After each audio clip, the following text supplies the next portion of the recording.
The H1B Guy here, and today, the H1B Guy news for the week ending January 22nd, 2021.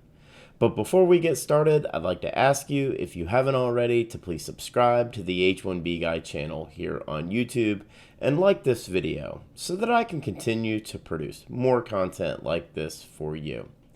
I also wanted to mention the H1B Guy offers a variety of consulting services. I help businesses and individuals solve complex work authorization issues in the recruitment process while bringing awareness to employment-based immigration benefits. If I can help you, please reach out. I'd love to hear how. Today's news is brought to you by RecruiterNetworks.com, the smart solution for digital perm ads since 2001. If you haven't had a chance, please check on the Documented Dreamer series live from last night. It will give you a glimpse of what the future of this country should look like. Hear these young adults from Improve the Dream talk about living with fear and anxiety due to their legal status, why they identify as Americans, and their fight to keep it that way. Now, the news. The biggest news of the week was, of course, the inauguration of the 46th President of the United States of America, Joseph Biden Jr. He spoke on hope and unity and not allowing, quote, politics to be a raging fire, destroying everything in its path. Prior to the inauguration, rumors had begun circulating on Monday and started to be reported on Tuesday about a new immigration bill that would be a day one agenda item. January 20th, 2021. Originally posted on buildbackbetter.org and also released by several news outlets, including Vox, titled Fact Sheet. President Biden sends immigration bill to Congress as part of his commitment to modernize our immigration system. I'm not going to read all of this, as a lot of you have already read it, but I'm going to take out and read 3 paragraphs which are very important and relevant to this channel. Quote, create an earned roadmap to citizenship for undocumented individuals. The bill allows undocumented individuals to apply for temporary legal status with the ability to apply for green cards after 5 years if they pass criminal and national security background checks and pay their taxes. Dreamers, TPS holders, and immigrant farm workers who meet specific requirements are eligible for green cards immediately under the legislation. After 3 years, all green card holders who pass additional background checks and demonstrate knowledge of English and U.S. civics can apply to become citizens. Applicants must be physically present in the United States on or before January 1st, 2021. The Secretary of the Department of Homeland Security may waive the presence requirement for those deported on or after January 20th, 2017, who were physically present for at least 3 years prior to removal for family unity and other humanitarian purposes.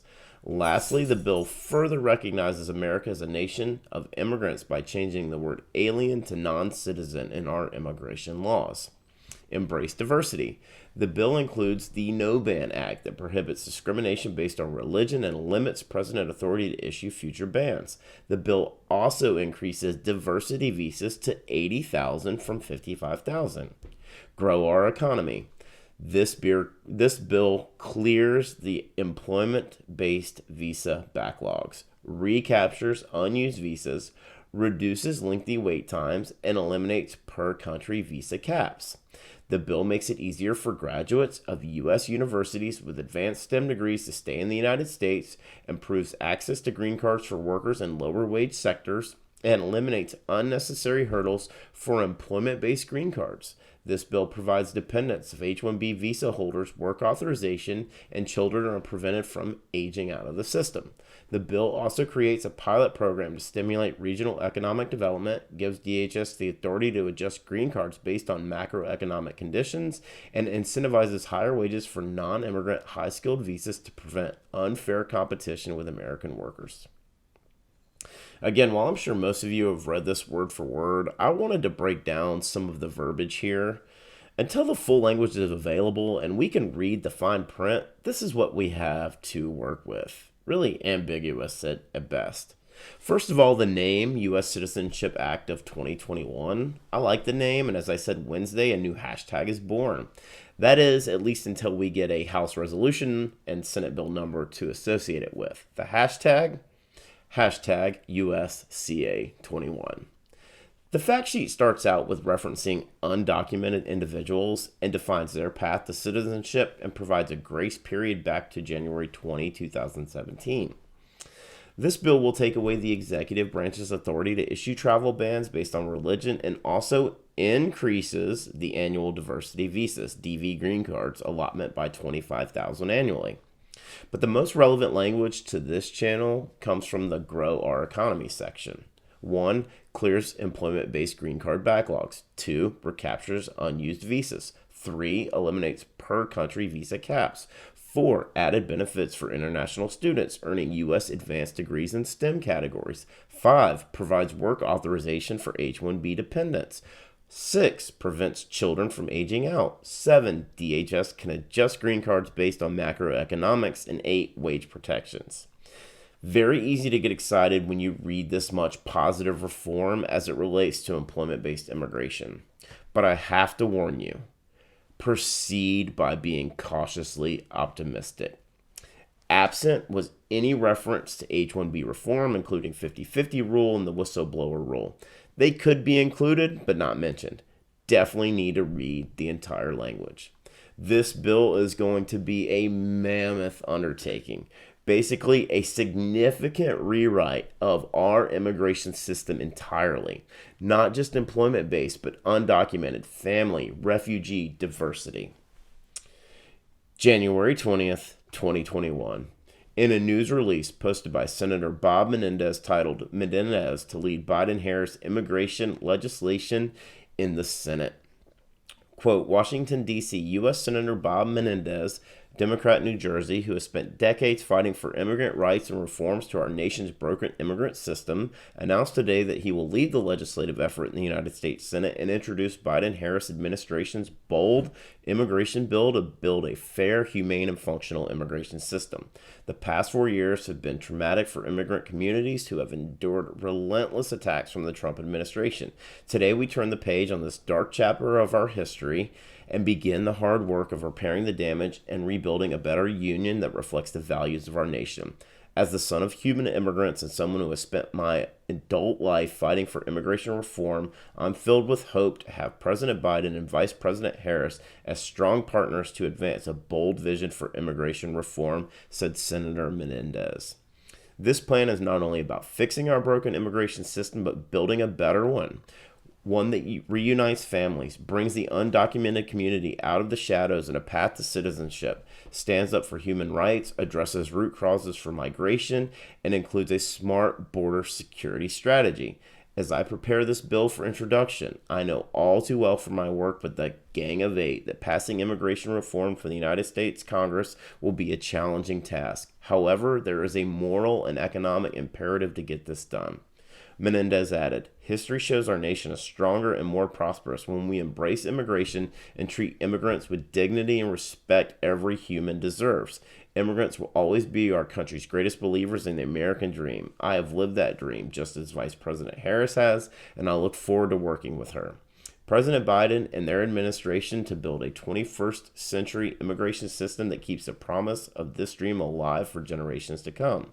Senator Menendez has been a lifelong advocate for Latinos and immigrant families in New Jersey and across the nation, consistently calling immigration reform of the few unresolved civil rights issues of our time. In 2018, he led the effort to protect displaced Venezuelans fleeing the dire conditions in their country and to provide support to migration systems in the countries surrounding Venezuela. Senator Menendez was also a member of the so-called Gang of Six that crafted a bipartisan DACA bill to provide Dreamers with a pathway to citizenship that garnered 54 votes in the Senate after the president refused to support it. In 2013, Senator Menendez was also a member of the so-called Gang of Eight that passed bipartisan comprehensive immigration reform in 2013 by an overwhelming majority in the Senate, only to be blocked by Republican leaders from ever coming to a vote in the House of Representatives.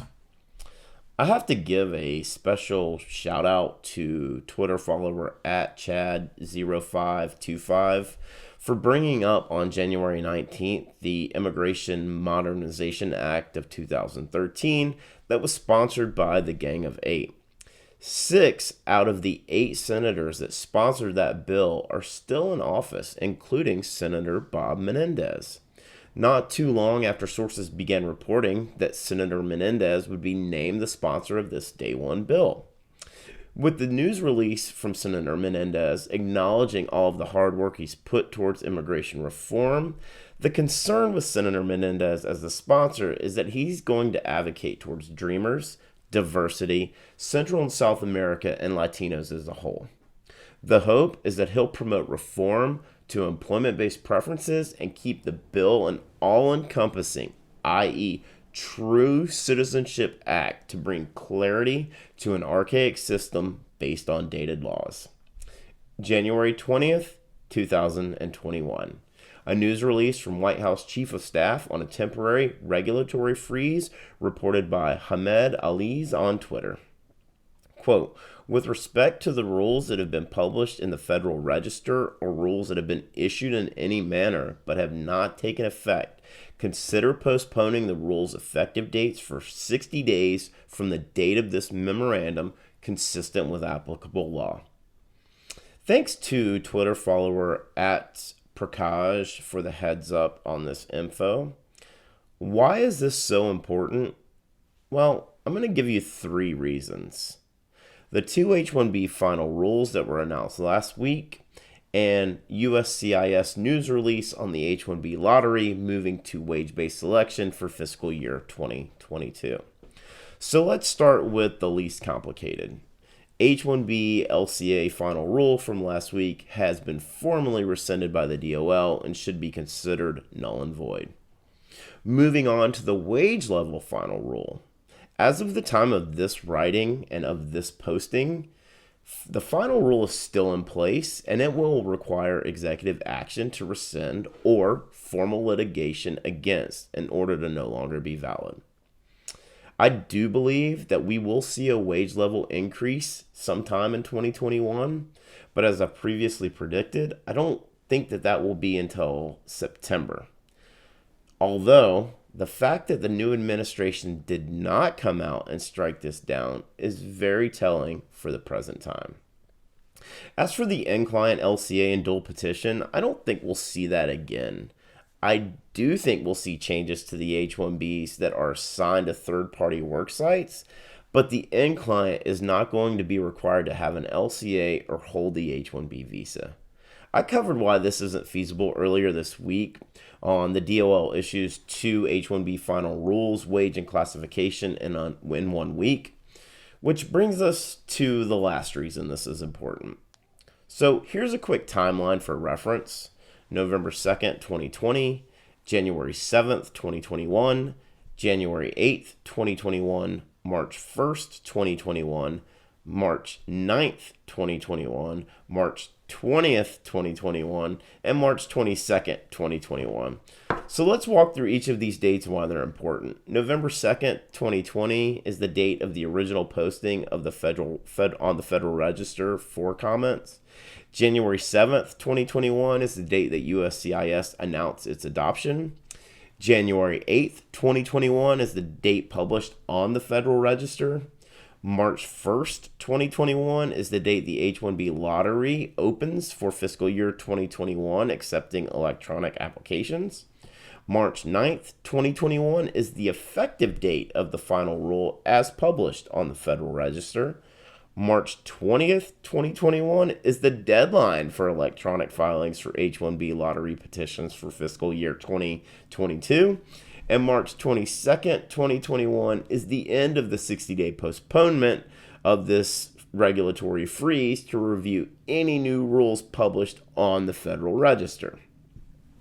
All this to say, I'm not sure how this is going to be handled.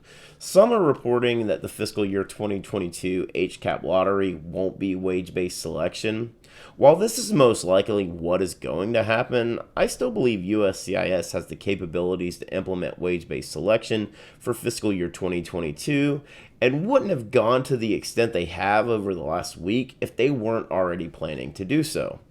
Of course, this leaves thousands of individuals currently in the process of having their HCAP lottery petition filed in limbo, as well as their employers who are left unsure of what the selection process is actually going to be. Hopefully, we'll have some clarity on this as we are exactly 38 calendar days from the HCAP lottery for fiscal year 2022 opening up for electronic filings. To read the full post on the H1B Guy news for the week ending January 22nd, 2021, please check out the H1BGuy.com. And while you're there, please subscribe to the website so that you can receive the H1B Guy digest. And as a reminder, today's news was brought to you by RecruiterNetworks.com, the smart solution for digital perm ads since 2001. This national job board network provides recruitment websites in 1,024 major U.S. metro areas. Each local job board is its own portal and is a low-cost resource for immigration recruitment ads for all industries and professions with a flat price of $225 per ad, regardless of which city you choose. RecruiterNetworks.com has been the #1 place for immigration attorneys, immigration ad agencies, and employers to meet the DOL requirements for the digital portion of the perm advertisement rules. RecruiterNetworks.com. Tell them the H1B guy sent you. If you haven't already, please like this video. Please subscribe to the H1B Guy channel here on YouTube and click the bell for notifications so that you're notified anytime we post new content here to this channel or we go live like we did last night at 9 p.m. on the Documented Dreamer series live. If you've made it this far, I just want to say thank you for taking the time to watch my content. I really appreciate your support. The H1B Guy, your global source for all things H1B.